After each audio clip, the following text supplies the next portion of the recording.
Hoy vamos a comprender la ciudad de Madrid. Conoceremos sus orígenes, cómo creció, por qué se expandió hacia donde lo hizo, y aprenderemos sorprendentes datos sobre su historia, su geografía y su urbanismo. Si quieres conocer cuál es el edificio más antiguo de la ciudad, o por qué el norte tiene mayores rentas que el sur, o cómo la forma de construir las ciudades ha cambiado de esto a esto, tienes que ver el vídeo hasta el final. Hoy vamos a realizar un apasionante viaje que nos permitirá comprender mucho mejor la historia de Madrid. Así que prepárate, enciende las neuronas y ponte el cinturón de seguridad, porque se avecina un viaje épico.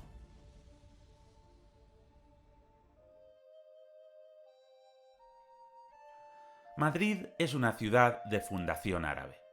El origen de Madrid como asentamiento estable se remonta al siglo IX, cuando fue fundada, con el nombre de Mairit, por el emir Muhammad I. Su posición, en un promontorio entre el río Manzanares y el arroyo Abroñigal, era estratégica para el emirato. En la vega del Manzanares tenían tierras aptas para el cultivo. No eran tan abundantes como en las vegas de los cercanos ríos Jarama o Tajo, pero hay que pensar que Madrid no estaba pensada para ser una gran ciudad, sino que era una pequeña villa fortificada que formaba parte del eje defensivo de la Marca Media, pensada para frenar el avance de los reinos cristianos desde el norte. Su ubicación permitía vigilar los pasos de la Sierra del Guadarrama. Al estar en un alto era fácilmente defendible y, muy importante también, su subsuelo tenía varios acuíferos, que permitían surtir de agua a la población, sin tener que coger agua de la zona baja del río Manzanares. La población se construyó en torno a la zona donde hoy en día está el Palacio Real. Durante siglos, su desarrollo fue hacia el este, dado que el río Manzanares lo impedía hacia el oeste. La expansión de Madrid fue a trompicones, a medida que se derribaban las murallas y cercas para construir otras nuevas que abarcaban un territorio más amplio. Pero, ¿cuál es el edificio más antiguo de Madrid? Bueno, si nos ponemos estrictos, es este. El templo de Debod es un templo egipcio con unos 2000 años de antigüedad. Pero, claro, no es una construcción originaria, sino que es un regalo que hizo el gobierno egipcio. Si vamos junto a la catedral, podemos ver las ruinas de lo que sí fue la primera muralla de Madrid, la muralla árabe. Si queremos conocer los edificios en pie más antiguos de Madrid, debemos irnos un poco más lejos. En torno al año 1200 se construyó en Carabanchel la ermita de Santa María la Antigua, que hoy en día es el edificio más antiguo de la ciudad. Pero en esta época Carabanchel era un pueblecito independiente, por lo que técnicamente no debería contar. Debemos llegar hasta 1460, cuando se construyó la Casa de los Lujanes, que sí que es el edificio en pie más antiguo de Madrid. La primera muralla fue construida en el siglo IX, a la par que la fundación de la villa. Tenía una finalidad defensiva debido a su posición clave en la guerra contra los reinos cristianos, y su extensión era de apenas 9 hectáreas, muy pequeñita. Pero el reino de Castilla continuó presionando hacia el sur, y Madrid cayó bajo control cristiano. La siguiente muralla se construyó ya en el siglo XII, y posteriormente, alrededor de 1438, se llevó a cabo la llamada cerca del Arrabal, que permitió incorporar los arrabales que se estaban formando en los alrededores. Fue la primera cerca, lo que implica que ya no tenía motivos defensivos, sino fiscales. Una muralla tiene una función defensiva, con muros gruesos, altos y torres defensivas. Su función es impedir que una ciudad sea atacada. pero una cerca sirve para lograr que todas las mercancías paguen impuestos. Así que se trata de murallas mucho más bajitas y menos poderosas. Pero, ¿cómo puede hacer un muro que las mercancías paguen impuestos? Bueno, hay que tener en cuenta que hace varios siglos no existía el IVA, ni el IRPF, ni sistemas informáticos para controlar los impuestos. Y era muy complicado lograr gravar los productos. Pero había dos tipos de impuestos que eran casi inevitables: el derecho de pontazgo y el de portazgo. Si ibas con tus mercancías y querías cruzar un puente, había que pagar. Sí, podías nadar a la otra orilla y así cruzar gratis, pero si eras un comerciante cargado con 500 kilos de productos, te salía más a cuenta pagar el impuesto. Lo mismo sucedía al entrar en las ciudades. Se las rodeaba de un muro para forzar a los comerciantes a entrar por las puertas y tener que pagar así el impuesto de portazgo. En 1561 se produjo el acontecimiento más importante de la historia de la ciudad, sin el cual sería muy diferente a lo que es actualmente. Felipe II decidió instalar la corte en esta pequeña ciudad. Se suele decir que la ubicación de Madrid, más o menos en el centro de la península ibérica, fue la causa. Pero la realidad es que otras ciudades cercanas, como Alcalá de Henares o Toledo, también estaban bastante centradas. Pero estas otras dos ciudades no tienen lo que Madrid tenía: unos inmensos bosques con muchísima caza a sus alrededores. Y el pasatiempo favorito de la monarquía era la caza. La Casa de Campo y el Monte del Pardo han conservado sus enormes bosques gracias a que eran propiedad de la monarquía. Durante siglos, por estas penillanuras cabalgaron los reyes de España tras jabalíes, ciervos y... Pero bueno, ¿qué es esto de aquí? ¡Es un like salvaje! ¡Mira! ¡Y ahí hay otro! ¡Ah, claro! ¡Ya entiendo! Es el momento de la migración anual de los likes.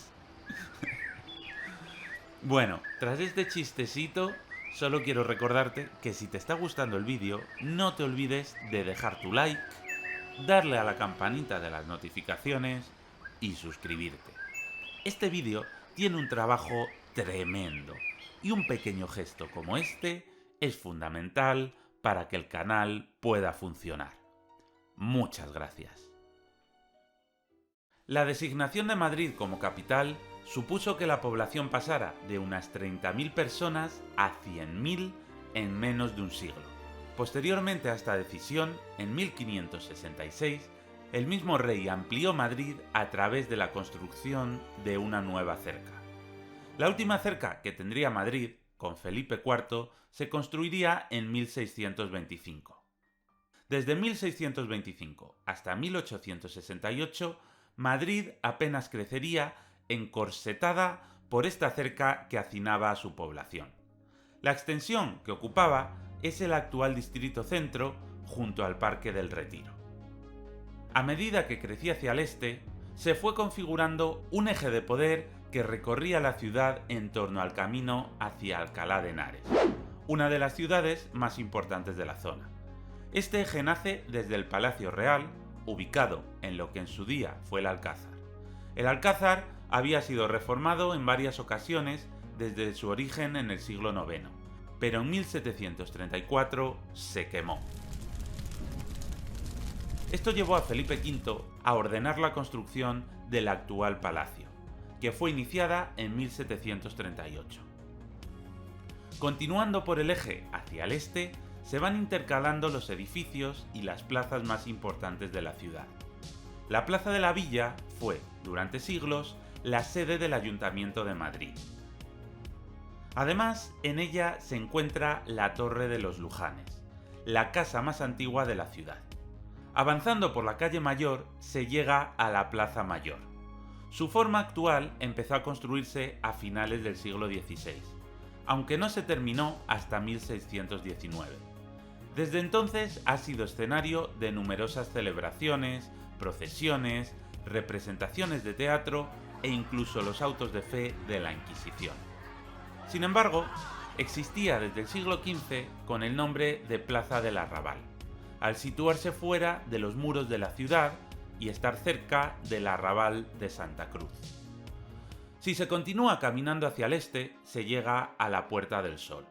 Su reforma fue una de las últimas transformaciones urbanas de relevancia que se realizaron en este Madrid histórico, en el que existía antes del derribo de su última cerca y su extensión a través del ensanche.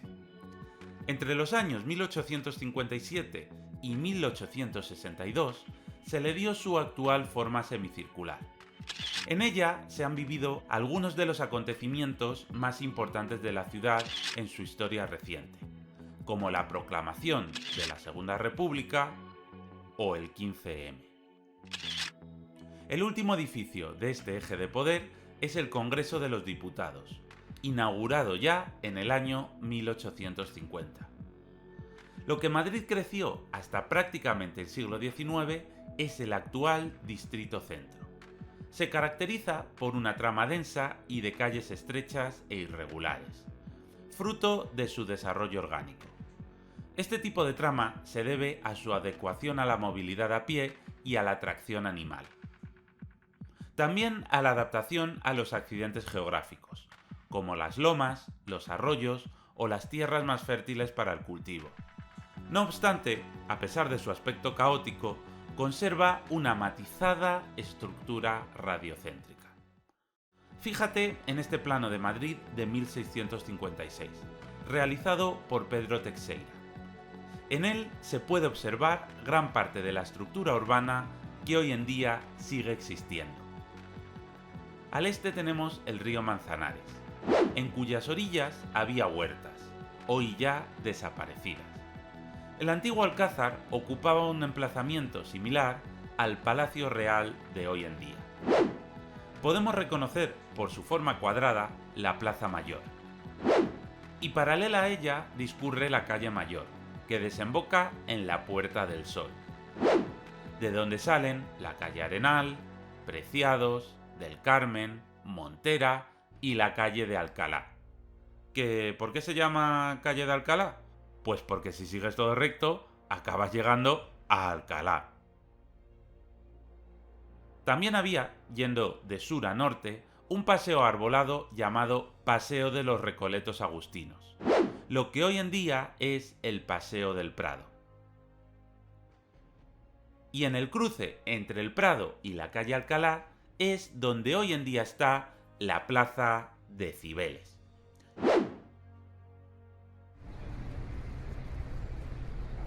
Y un poquito al sur, en el cruce entre el Paseo del Prado y la carrera de San Jerónimo, es donde hoy en día está la Plaza de Neptuno.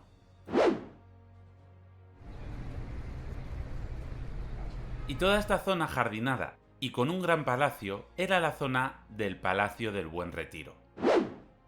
Hoy en día es un parque situado en pleno corazón de la ciudad, pero como puedes ver, en esta época la ciudad era tan pequeña que esta zona estaba a las afueras. Hoy en día, el entramado denso, laberíntico y estrecho del centro, con su intensa vida social y comercial, hace que este distrito sea el más adecuado para la movilidad peatonal. También es, probablemente, la zona con mayor complejidad y diversidad social. Pero, a su vez, este atractivo está contribuyendo a fomentar un proceso de gentrificación y turistificación, que lleva años teniendo efectos negativos, como la expulsión de parte del vecindario o de comercios tradicionales necesarios para la vida cotidiana. Desde el siglo IX al XIX, es decir, en 10 siglos, Madrid creció hasta los 5 kilómetros cuadrados, pero desde entonces hasta la actualidad ha crecido hasta ocupar 640 kilómetros cuadrados. En apenas un siglo y medio se multiplicó por más de 100 su superficie. ¿Cómo hemos llegado hasta aquí? Pues hablemos de economía. El siglo XIX trajo consigo la revolución industrial. La mecanización impulsó el crecimiento económico y el aumento de población. A finales del siglo XIX, las ciudades españolas estaban en plena transformación. La revolución industrial atraía cada vez más población a las grandes ciudades. Estas cada vez estaban más hacinadas y con más problemas de salubridad, dado que no podían expandirse porque las murallas y cercas se lo impedían. Casi todas las ciudades de Europa derribaron sus cercas y murallas. En Madrid, la última cerca cayó en 1868. Hoy solo podemos observar los restos de algunas secciones pequeñas.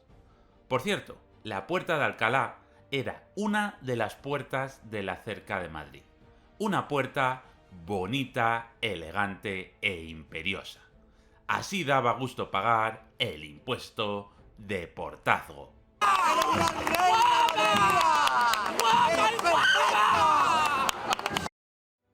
Ya en 1860 se había aprobado el Plan Castro, el que daría forma al ensanche de la ciudad. Constituyó una auténtica revolución, tanto a nivel urbano como social, aunque tardó décadas en completarse. En este plano podemos ver cómo la superficie de Madrid pasaba a ser mucho más grande. A diferencia de la ciudad histórica, de trazado irregular, este se caracterizaba por su trama ortogonal, calles rectas y manzanas con chaflán, tal y como sucedía en el ensanche de Barcelona, ideado por Ildefonso Cerdá, y que tuvo mucha influencia en los que se hicieron posteriormente en otras ciudades españolas. Este tipo de planteamiento en forma de cuadrícula se llama plano hipodámico, utilizado ampliamente en la antigua Grecia, pero especialmente en Roma.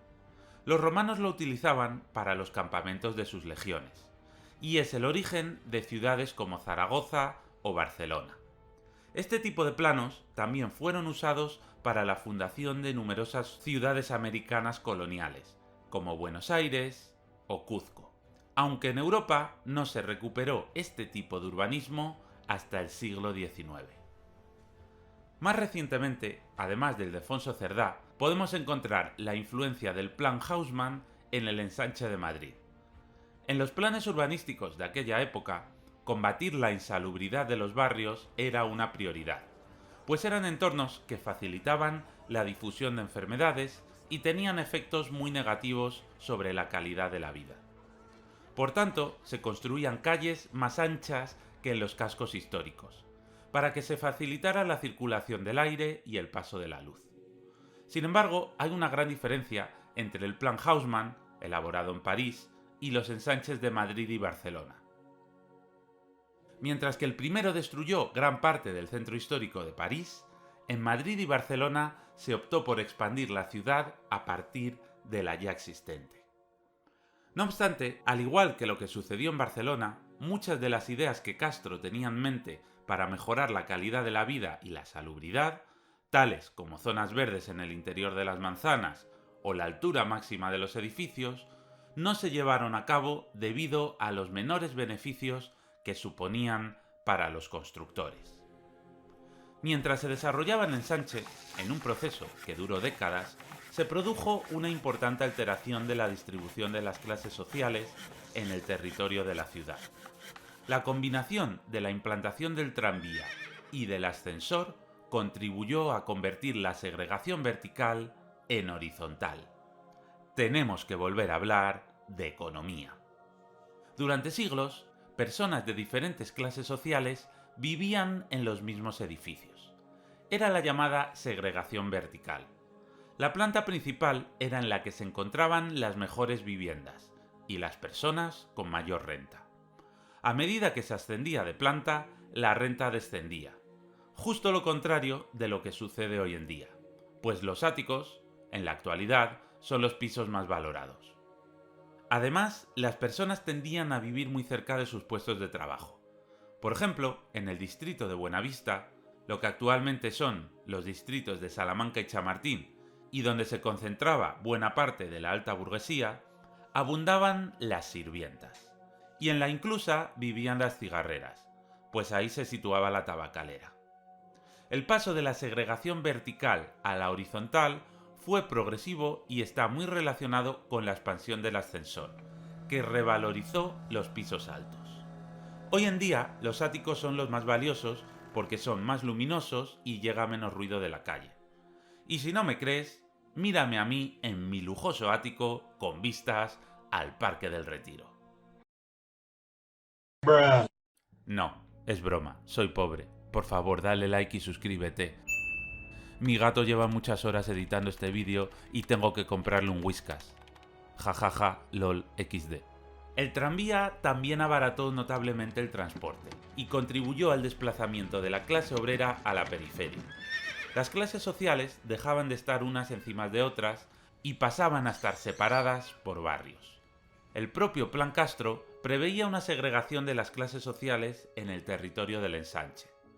En el norte se situaría la industria y la clase obrera, en lo que actualmente es el distrito de Chamberí.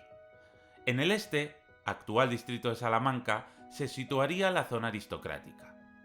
Para el sur no preveía que viviera apenas población, debido a la irregularidad del terreno, por lo que planeó situar ahí las zonas de depósito e intercambio de mercancías, muy ligadas a las estaciones de ferrocarril de Atocha y Delicias.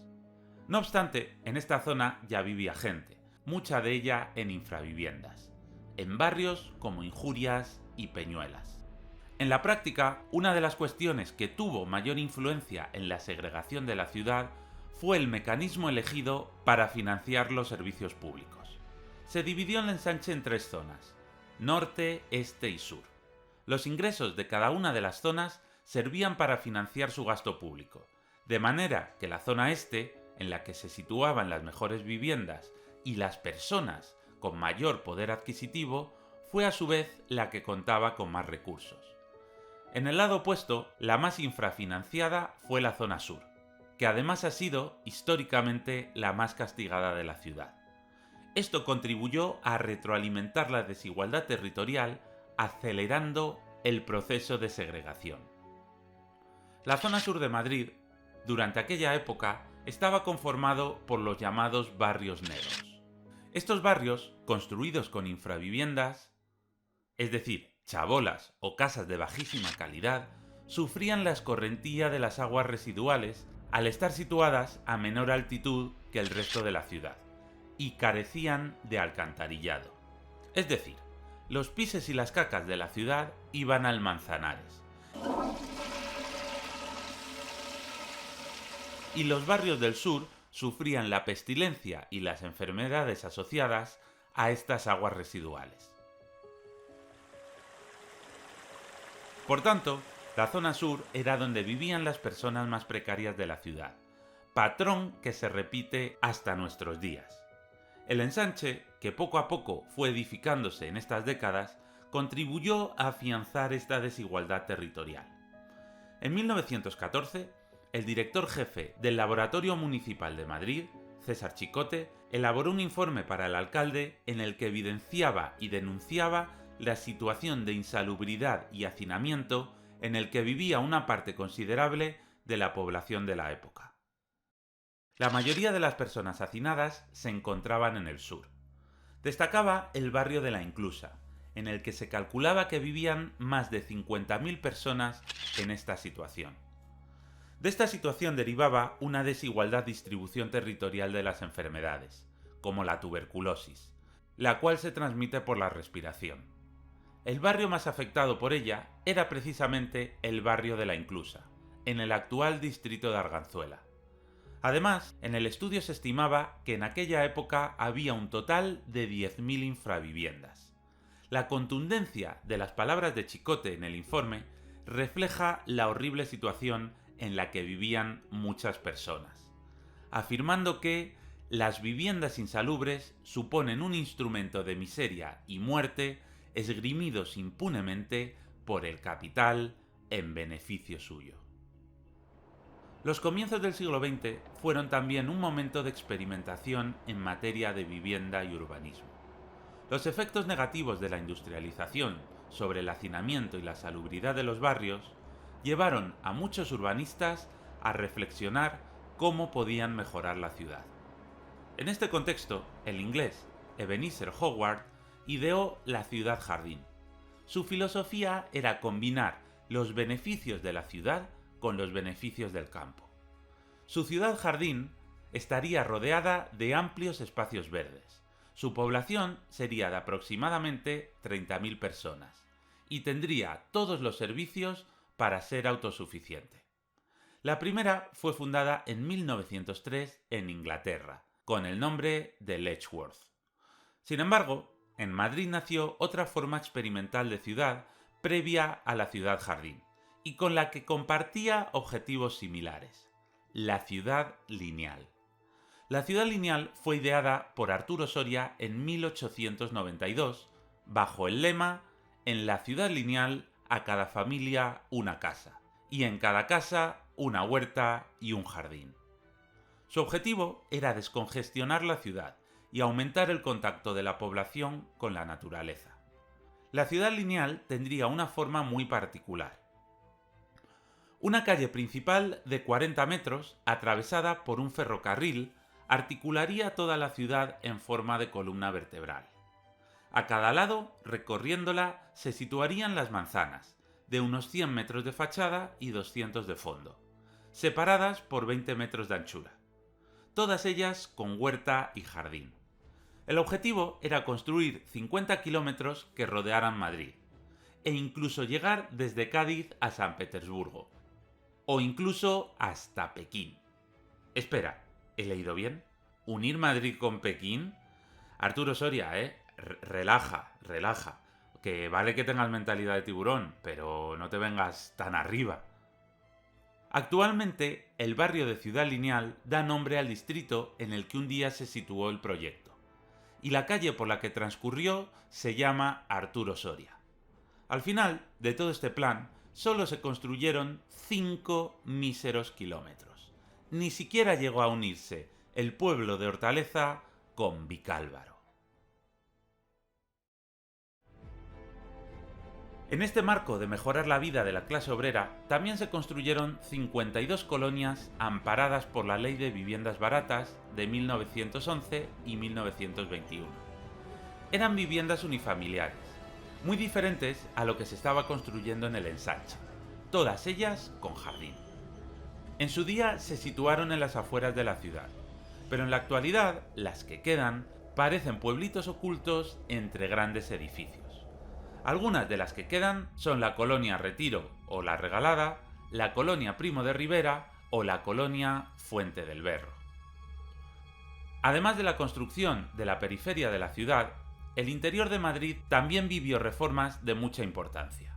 Una de las más relevantes fue la apertura de la Gran Vía, que va desde la calle Alcalá hasta la Plaza de España, y cuyo objetivo era acabar con la congestión del centro. Comenzó en 1910 y no terminó hasta 1930, para lo cual fue necesario la demolición de unas 300 viviendas. En la actualidad, en la Gran Vía, se sitúan algunos de los edificios más representativos de la ciudad, como el edificio Metrópolis, o los que en su día fueron los más altos rascacielos de España, como el edificio Telefónica o el edificio España. También en aquella época se inauguró algo que revolucionaría el transporte en el interior de la ciudad, y que hoy en día es una de las formas principales de desplazarse por ella: el metro. Fue concretamente en el año 1919, conectando Sol con Cuatro Caminos. La guerra civil tuvo un enorme impacto en la ciudad de Madrid. El bombardeo al que fue sometida destruyó más de 2.000 edificios. Uno de los barrios más castigados fue Argüelles, dado que el objetivo de las tropas golpistas era entrar a Madrid desde la zona de Ciudad Universitaria. Desde el cerro de Garavitas, dentro de la casa de campo, disparaban su artillería. Cuando acabó la guerra, el régimen de Franco restauró la zona construyendo el cuartel del Ejército del Aire. También fueron bombardeadas zonas más periféricas como Entrevías, lugar donde se encuentra la calle Peyroncelli 10, donde Robert Capa hizo su famosa fotografía. Por el contrario, el distrito de Salamanca, lugar tradicional de la aristocracia y burguesía madrileña, y que el franquismo consideró zona neutral, apenas sufrió daños. Una de las actuaciones del franquismo que más influencia tuvo en la configuración actual de Madrid fue el desarrollo de la Avenida del Generalísimo. Se creó como una expansión hacia el norte del Paseo del Prado. Hoy en día es conocido como Paseo de la Castellana. Su origen se sitúa en 1834 como prolongación hacia el norte de Recoletos y el Paseo del Prado.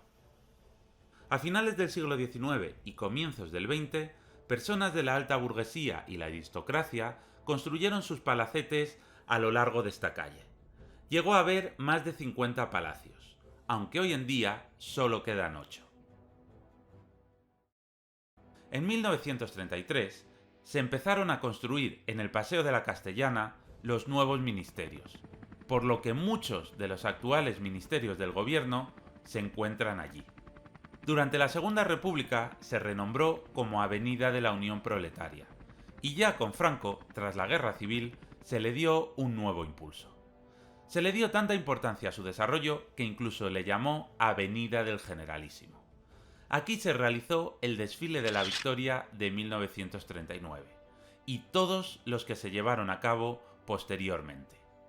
Ya en los años 80, la zona de Azca, situada en la Castellana, se convirtió en el centro financiero de la ciudad, gracias a la construcción de grandes edificios de oficinas. El desarrollo del Paseo de la Castellana durante el siglo XX supuso instaurar un nuevo eje de poder norte-sur que sustituyó al anterior este-oeste. Actualmente en él viven las personas con mayor renta de la ciudad y se sitúan las sedes de las empresas más grandes del país. En la periferia de la ciudad, mientras tanto, la realidad era diferente a los desfiles y celebraciones del régimen. Durante los años 50 y 60 comenzaron a llegar muchas personas a Madrid de diferentes comunidades autónomas, como Extremadura o Castilla-La Mancha. Son varios los factores que contribuyeron a ello, como la gran pobreza y falta de empleo existente en el mundo rural, así como un clima de represión social contra los rojos, los perdedores de la guerra civil, o la apuesta por la industrialización de determinados focos como Madrid, Bilbao o Barcelona, que atraerían a la mayoría de la población del éxodo rural. La mayoría de la población que se asentaba en Madrid lo hacía en su periferia, en aquellos municipios que la ciudad se estaba anexionando en aquella época para construir el Gran Madrid, una capital digna del régimen. Concretamente se incorporaron 13 pueblos: Chamartín de la Rosa, Carabanchel Alto, Carabanchel Bajo, Canillas, Canillejas, Hortaleza, Barajas, Vallecas, El Pardo, Vicálvaro, Fuencarral, Aravaca y Villaverde. Todos ellos entre 1948 y 1953, lo que implicó una enorme expansión de la ciudad, tanto en términos de tamaño, que casi se multiplicó por 10, como de población, pues creció en más de 300.000 personas. La ciudad era incapaz de ofrecer vivienda digna a buena parte de las personas que llegaban a ella, lo que les obligaba a construir las casas con sus propias manos. Se construía con materiales de escasa calidad y en solo una noche, dado que, al construirse en terreno no urbanizable, si se lograban terminar antes de que llegara la Guardia Civil, gozaban de cierta protección jurídica. Por eso han sido llamadas flores de luna. En la práctica, cuando llegaban los agentes del Grupo de Vigilancia Especial del Extrarradio de la Guardia Civil, una unidad específica diseñada para reprimir el chabolismo, había que sobornarles para que no destruyeran las casas. El franquismo no podía permitirse proyectar la imagen que daba el mar de chabolas que se situaban en algunas de las entradas principales de la ciudad, y que rompían con su discurso triunfalista. Por ello, además de su derribo, intentó deportar a las personas que vivían en ellas a sus provincias de origen, y evitar que salieran de ellas. En 1957, En el decreto sobre asentamientos clandestinos se señala que toda persona o familia que pretenda trasladar su residencia a la capital de la nación debía dar cuenta al gobernador civil de la provincia. Este decreto también impedía a las empresas contratar mano de obra que no acreditara su residencia en Madrid antes de la publicación del decreto. Así como se autorizaba a la Comisión de Urbanismo de Madrid a derribar las chabolas sin licencia. En la práctica se trataba de situar fronteras en el interior de España. En paralelo a esta estrategia represiva, se construyó vivienda social en la ciudad. Un ejemplo de ello fueron los poblados dirigidos, en los que los propios habitantes participaban en la construcción para abaratar el precio de las viviendas. A los que participaban en ello se les denominaba domingueros, dado que tenían que hacerlo en fin de semana porque el resto de la semana trabajaban. Otro tipo de viviendas fueron las unidades de absorción vecinales, construidas con materiales de baja calidad y con el objetivo de dar un alojamiento temporal a familias que vivían en chabolas. Sin embargo, algunas duraron más de lo previsto, como la Uva de Hortaleza, cuyos últimos vecinos se fueron en el año 2021. Buena parte de esta vivienda social se situó en el sur de la ciudad, lugar en el que se concentraban la mayor parte de infraviviendas. Esto se debe a que aquí se situaba buena parte de la industria. El suelo era más barato y, dado que gran parte de los emigrantes llegaban del sur de España, era la primera zona que alcanzaban en Madrid. Además, una vez se iban asentando las familias, el resto de personas que llegaban de los mismos lugares tendían a ubicarse en las cercanías de aquellas personas que ya conocían, formando redes de solidaridad y apoyo mutuo en un momento tan difícil como el de la migración. También hubo asentamientos en el este, destacando San Blas, y en el norte, en Tetuán y Fuencarral especialmente. No obstante, esta desigual distribución de la población que habitaba en chabolas ahondó aún más en la desigual geografía social de la ciudad. Se calcula que en 1960 había 60.000 infraviviendas en la ciudad, aproximadamente un 10% del total. En 1973, tras toda la política de vivienda, por un lado, y de represión, por otro, todavía quedaban unas 30.000. En este contexto, para combatir el chabolismo y luchar por una vivienda digna, a finales de 1960 y principios de 1970 se empiezan a constituir las primeras asociaciones vecinales, bajo el amparo de la Ley de Asociaciones de 1964, el único resquicio legal que permitía organizarse a la ciudadanía. La primera fue en 1968, la de Palomeras Bajas, y le siguieron otras como Orcasitas o Moratalaz. A pesar de las trabas que ponía la administración para constituirlas, fueron el principal vehículo de las reivindicaciones de la época. Gracias a ellas se lograron importantes mejoras en los barrios, como el alumbrado público, el agua o escuelas. Pero también fueron espacios de solidaridad y apoyo mutuo. Fue una época en la que surgió una importante alianza entre el tejido vecinal y los llamados curas obreros, como el Padre Llanos, muy influidos por los cambios en la Iglesia que se estaban dando a partir del Concilio Vaticano II, convocado por el Papa Juan XXIII. Estos curas, al tener el respeto del franquismo, muchas veces eran la puerta de entrada al régimen para conseguir ciertas demandas.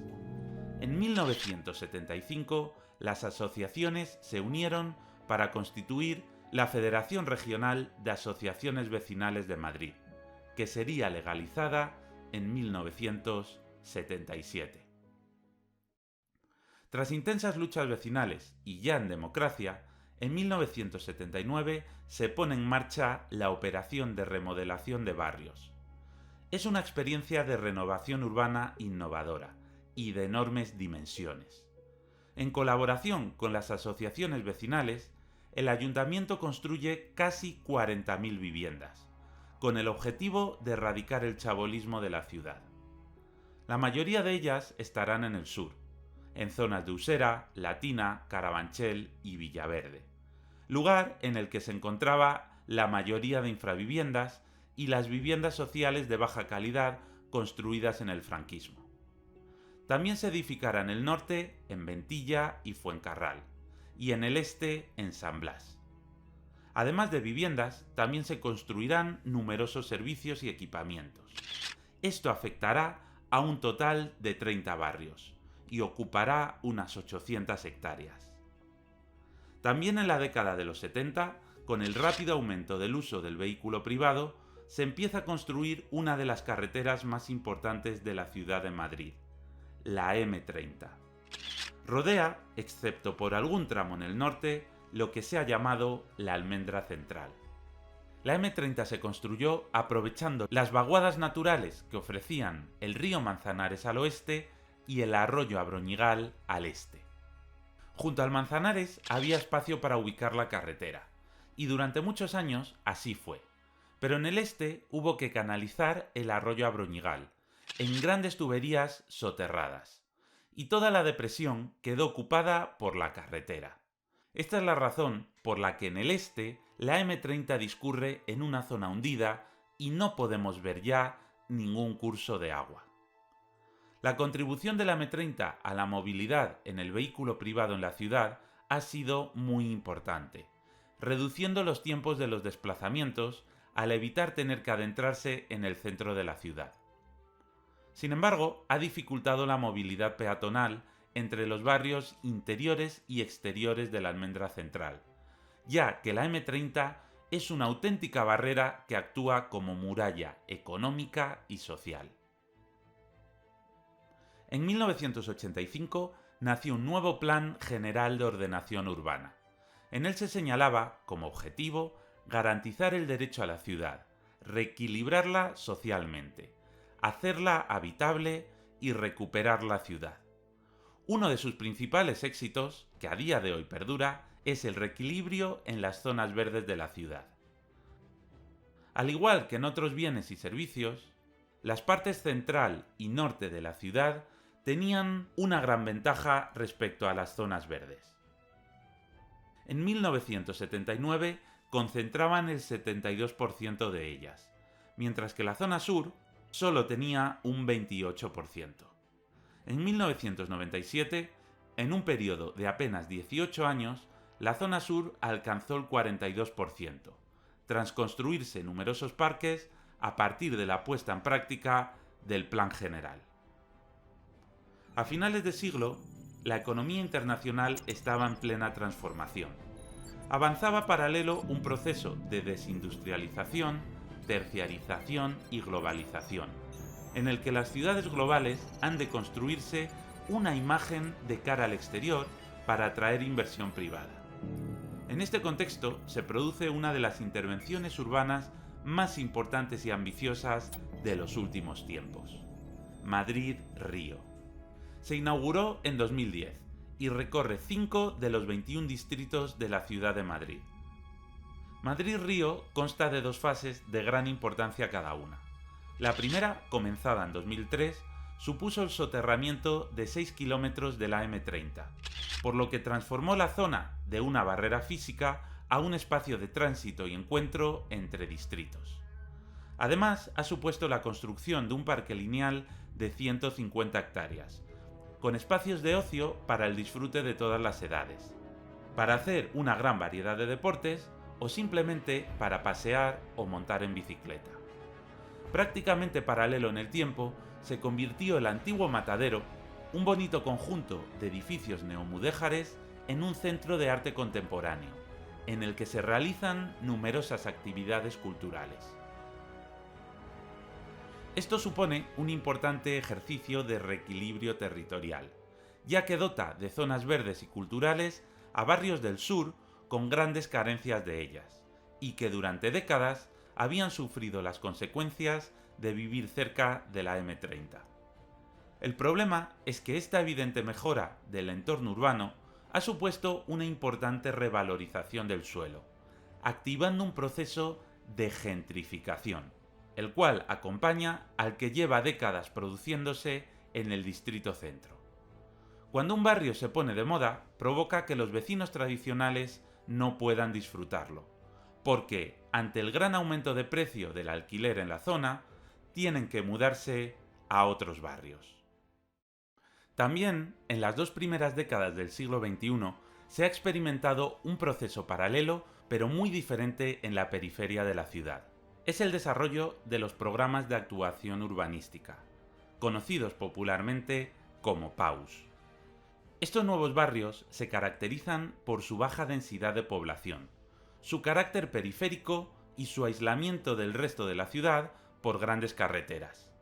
Las viviendas se construyen en grandes bloques cuadrangulares, subdivididos en urbanizaciones con patios y jardines interiores, volcando la vida social hacia el interior de la manzana en lugar de hacia el exterior. A su vez, estos barrios tienen enormes calles que desincentivan la movilidad peatonal. Con tan poca densidad de población, pocos negocios son rentables y también sufren una importante carencia de servicios públicos. La administración tarda décadas en construir suficientes colegios y centros de salud. Esto hace que sean las zonas de la ciudad más dependientes del coche, al tener que recorrer grandes distancias para satisfacer las necesidades vitales. No obstante, ofrecen viviendas grandes a mejor precio que el centro de la ciudad, y las urbanizaciones cerradas y con piscina los convierten en un reclamo para las familias de clase media con hijos, el principal grupo social que habita en ellos. Pero desde mediados del siglo XX, cuando los automóviles permitieron el desplazamiento a grandes distancias, Madrid se ha visto desbordada, llegando más allá de su término municipal. Hoy en día, gracias a la extensa red de carreteras y de transporte público, el área metropolitana incluye prácticamente toda la Comunidad de Madrid y se expande hasta Guadalajara y Toledo. El área metropolitana de una ciudad es un sistema de relación urbano consistente en una ciudad principal y un cierto número de localidades situadas a su alrededor. La ciudad principal es el eje en el que se establecen la mayor parte de las relaciones, sean laborales, económicas o de recreo. Las áreas metropolitanas se caracterizan por su gran extensión, facilitada por las vías de comunicación y redes de transporte público, de forma que se segregan las zonas residenciales de las de trabajo. En este caso, Madrid ocupa la posición central en este eje, y a su alrededor se sitúan importantes ciudades como Coslada, Torrejón, Alcalá, Getafe, Alcorcón, Móstoles o Fuenlabrada. Probablemente, en las próximas décadas, Madrid siga creciendo, pero su crecimiento supondrá el agravamiento de grandes problemas estructurales de difícil solución. La gran presión migratoria y la falta de inversión pública en viviendas hará que los precios de compra y alquiler se mantengan excesivamente altos, perjudicando a las familias. Adicionalmente, el aumento de la distancia entre la vivienda y el lugar de trabajo hace que los ciudadanos pierdan diariamente varias horas para poder realizar sus desplazamientos de ida y vuelta. Las grandes ciudades, donde las relaciones sociales son más superficiales y hay una mayor exposición al estrés, al aislamiento, al hacinamiento, al desempleo y al desarraigo, experimentan mayores problemas sociales que las zonas rurales. El acelerado ritmo de vida de la ciudad, las efímeras relaciones sociales y los altos niveles de ruido crean cuadros clínicos de estrés, depresión, insomnio y cefaleas. Y la escasez de zonas verdes, la existencia de cientos de kilómetros cuadrados de pavimento y la contaminación crean el efecto isla de calor. En las ciudades se crea un microclima urbano con unas altas temperaturas de unos 2 grados más que en las zonas rurales, algo que además se acentuará aún más debido al cambio climático. Pero estos problemas no son exclusivos de Madrid, son comunes a las grandes ciudades de nuestro tiempo. El área metropolitana de Madrid ya supera los 6 millones de habitantes. No sé tú, pero yo no veo ninguna ventaja en tratar de que esta ciudad se convierta en un monstruo inhabitable de decenas y decenas de millones de personas. La solución a la mayor parte de estos problemas pasa por evitar el crecimiento excesivo de unas pocas ciudades. La excesiva demanda en unas pocas urbes tensiona la oferta y la demanda, y hace que cualquier medida que se tome no deje de ser más que un pequeño parche a un problema estructural.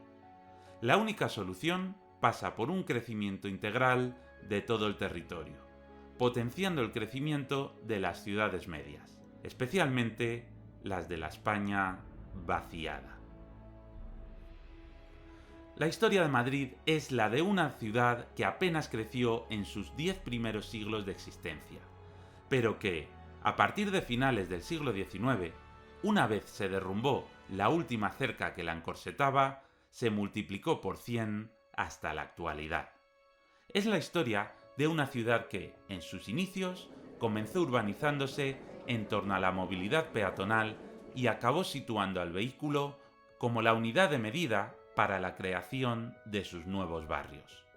Es la historia de una ciudad en la que, durante siglos, convivieron las distintas clases sociales en los mismos barrios, unas encima de otras dentro del mismo edificio, pero que, cuando se empezó a expandir aceleradamente por el territorio, lo hizo de forma segregada, reservando el sur a la población más precaria y el norte a la más rica. Esta es, al fin y al cabo, la historia del urbanismo a lo largo del último milenio. Comprender la complejidad actual de Madrid requiere conocer su historia. Debido a su gran tamaño, su diversidad y su movilidad, parece una ciudad caótica. Sin embargo, conociendo su historia, su estructura deja de ser anárquica y pasa a ser lógica. Porque, al fin y al cabo, una ciudad, como cualquier sociedad, se comprende a través de su historia.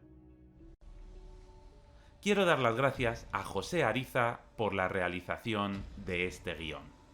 Si te interesan temas como el urbanismo, puedes seguirle en redes sociales para saber más.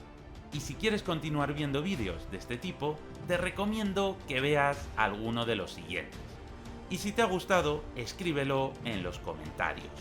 Dale un buen like, suscríbete y activa la campanita de las notificaciones. Un vídeo de esta envergadura lleva un trabajo monumental, así que te lo agradeceré mucho. Muchas gracias y un saludo.